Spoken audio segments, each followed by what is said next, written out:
अब भयो पानी खानु अब मेरो देश विदेशले लाने भयो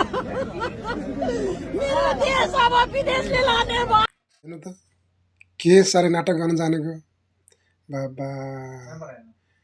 15-20 हजार कति पाएको थियो 15-20 हजार के साह्रो नाटक गरेको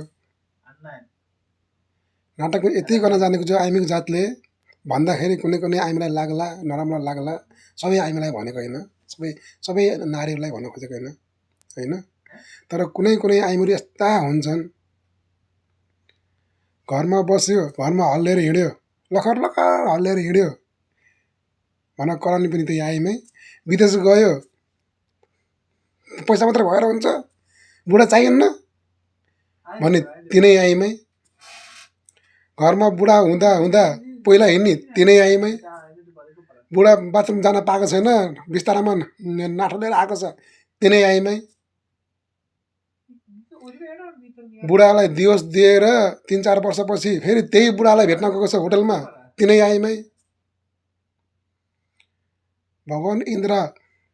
इन्द्रको बाउ चन्द्रले पनि आइमीको मनको कुरा बुझ्न सक्नु भएको थियो मानवले कहाँबाट बुझ्छौँ